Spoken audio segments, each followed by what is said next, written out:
Talofa, kia ora, Pacific greetings. I want to speak directly to you, the Pacifica youth of Aotearoa, New Zealand, Generation 6Bs. Lately I've been sharing our family genealogy with my siblings and their children. It is how our ancestors shared our culture and history through generations and generations, through word of mouth.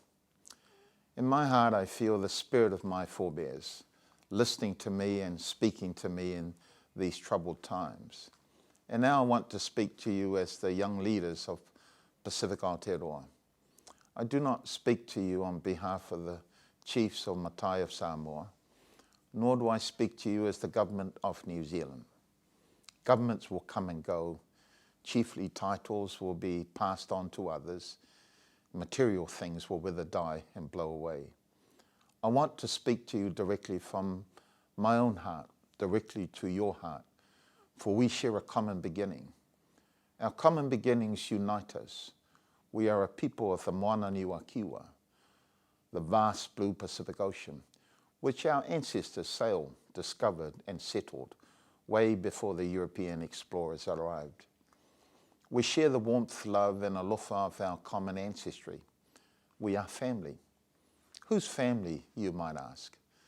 Well, we share our ancestry with the family of Tangaloa Ilangi, Tangaloa in the heavens.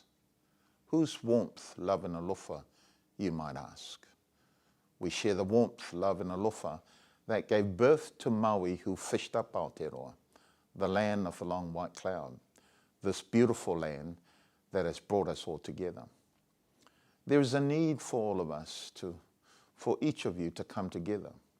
O tātou wāinga, as a family, our whānau, our kāinga o familia, anau, mga whaoa, vuvale, o le tino e tasi, as one body with a common purpose and goal. What will you do to protect your family and community against COVID-19? You are leaders in your own right. You are torchbearers in your families, communities, youth groups, and social networks. You have the ability to rise above the misinformation that prevents our loved ones from protecting themselves. This is why I ask you to come together, to make sure that your younger brothers and sisters will survive the unrelenting challenges that lie ahead for all of us in a COVID-19 global environment. That's right, let that sink in a bit. I hope my words will mean something to you.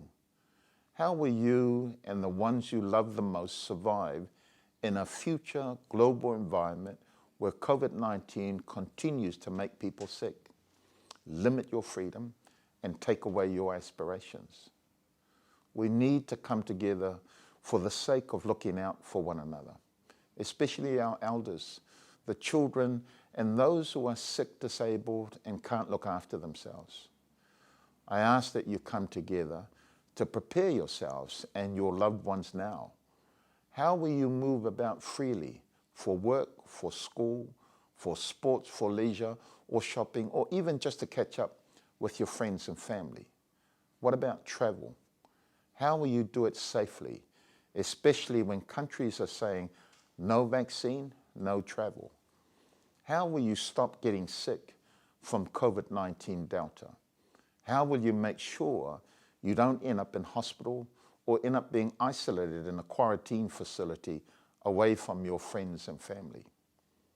I'm asking you to think about the real possibility of a future that will be determined by COVID variants unless we take control. This is something bigger than yourself. I ask that you seek inspiration from our common ancestry, your forebears and their stories of the past, and learn from it. It's imperative that you act quickly to protect your family and the people that you love the most. Don't procrastinate. Don't procrastinate anymore. Decide and act now. Time is of the essence as Christmas is just around the corner. Get vaccinated so that we can all come together safely and celebrate with Thanksgiving, the spirit of Christmas Day. Kia kaha, stay strong, whamalosi, awal pole.